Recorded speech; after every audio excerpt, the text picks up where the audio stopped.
Come out as much as I can. I've been all over this island registering Hawaiians. I've been up Kaleikoa Ranch, all over Hana, Lahaina, everywhere. I've gone as much as I could.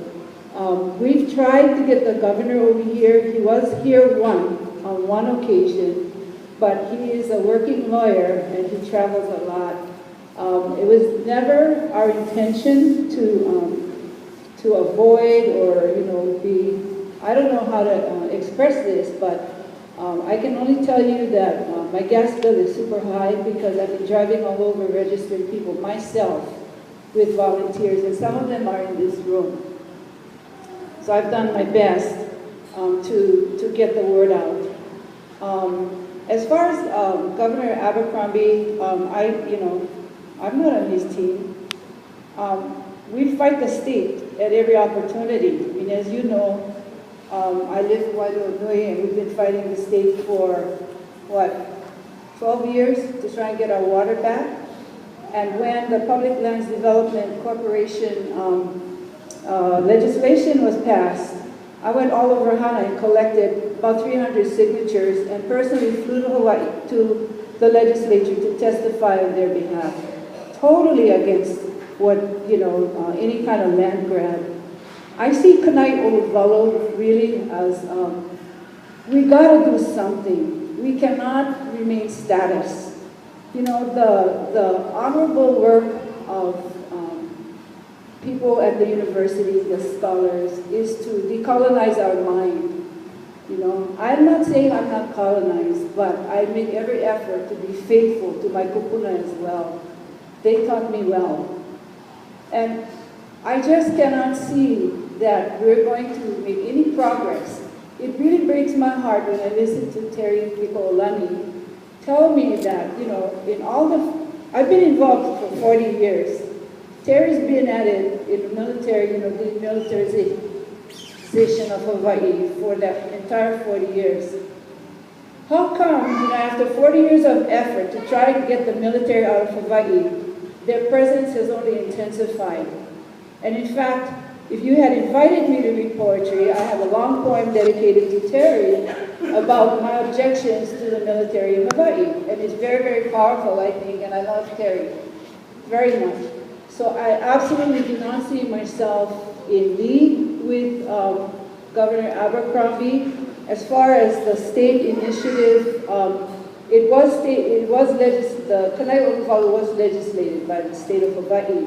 However, Hawaiian legislators are the ones who initiated it. Hawaiian legislators are the ones who lobbied for its passage. And I think actually Governor Abercrombie was quite passive about it. I don't think he was necessarily that crazy about it. As far as a land grab, I see it as a land grab by Kanaka to get it all back. That's how I see it. So we see a different way. If we have 100,000, 200,000 Hawaiians say, give it back, I think that has a better chance than just, demonstrating and continuing these, which I do also, but I think we need both. We need to do what we can right now on the ground to make that difference. And I just believe that we have a better chance if we do it in a democratic way, get people, mobilize our people and get it done. And it just hasn't happened. There's been many starts and, we haven't been able to get there. I don't know what else to say, so I'm going to just stop right now. Maybe I can reserve my time in case I want to say something more.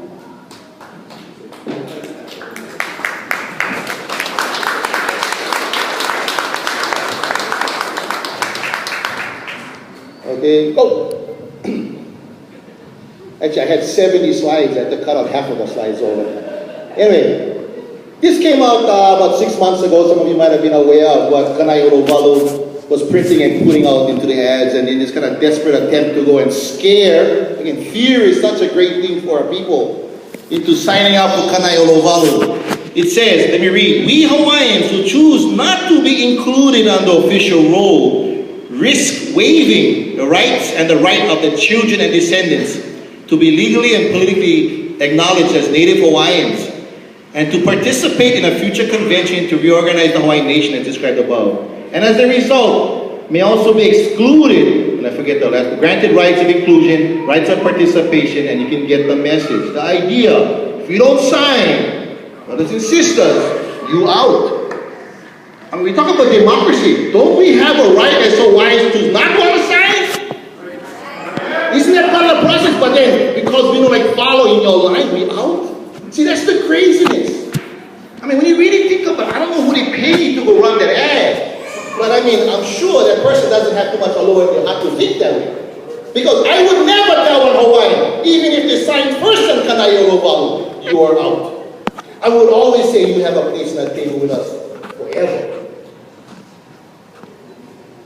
Well, how much was spent on Kana'iolowalu? Well, up to 4 million for Kana'iolowalu specifically. You add in Kaleikoa, so you gotta understand what had happened. When they said registered 100,000, that's not what I heard. They only registered, you can correct me if I'm not, but only about 30,000. 30,000 for $4 million. Figure out the mathematics. It's about $133 a name. $133 a name. Give me 20, I will find some wines right now, I will sign. But think about that. I don't know what kind of mentality would even justify something like that and not realize that people are not behind you. Kaleikoa, when you add in $10 million, over $10 million, over $100 per a name. The majority of the names of Kana'iolowalu did not come from the efforts of Kana'iolowalu. That is a fact. I listened to the governor Wahe speaking on the news the other day. He talks about Kana'iolowalu is self-recognition. What the heck is self-recognition? Don't you know who you are? You got to get the state legislative bill to come through and then you decide to tell you who you are as a Hawaiian? That's embarrassing. Self-recognition. How can you have self-recognition? The state of Hawaii is going to provide you the self-recognition. Self-recognition when you're going to pay $4 million. Self-recognition when you only get 30,000 names. That's self-recognition. That's a fact that should be faced. You know, I hear people talking, Kaleikoa, I'm tired of waiting. Or the other one I heard which was, we got to do something. And I say, what the hell are you waiting for? I'm tired of you tired of waiting. And if you're not doing anything, I don't like know you. Because if you're going to be waiting on the side for one handout, you know, the Indians call them around the fort Indians. They have a name for those. What kind of nation are we going to be building? Is that the kind of people you want to have a nation with? I want you to think about that. Because I'm tired of those guys who are tired. I want to wake them up. I want them to realize, to take their kuleana on as a Kanaka. I don't want them to waive their right as a Kanaka. I want them to embrace their history as a Kanaka. To walk the walk of their kupuna. Not to walk around afraid. Not to walk around somewhere as they're aliens within their homeland. No, I have a dream that one day every Hawaiian will understand their history. See, that's when you're going to get a movement. It's through consciousness. You know, you're never going to get a movement of zombies signing names onto a list. You get a movement when you have people, just like the petitions, where they came out by droves. And you got to read the stories. If you never read the petition drive in 1897, they couldn't get the signatures assigned fast enough. That's the will of the people. As Mahealani said, the voice of the people is the voice of God. The voice of the people is the voice of God. So when you don't have the voice of the people, it makes me wonder what voice you're actually representing. Let me just put this context also, and I will share it with my students. The Hawaiian situation, let me just tell everybody here, you always hear the economic question, and I will say this, Hawaiians do not have an economic problem. I repeat, Hawaiians do not have an economic problem, we have a political problem. 1.8 million acres of land is not an economic problem. Controlling that land is the problem.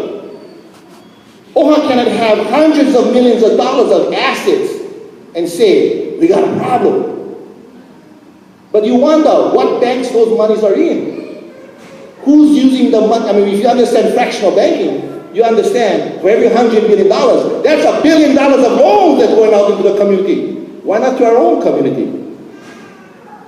Yeah. Kamehameha schools, on a good day, as much as 10 billion, and a bad day, they're down to 6. And we have an economic problem? Think about that. It's not that we don't have land. It's not that we don't have assets. The problem is that we don't control those things. That is political. And the first step to control is realizing that's yours.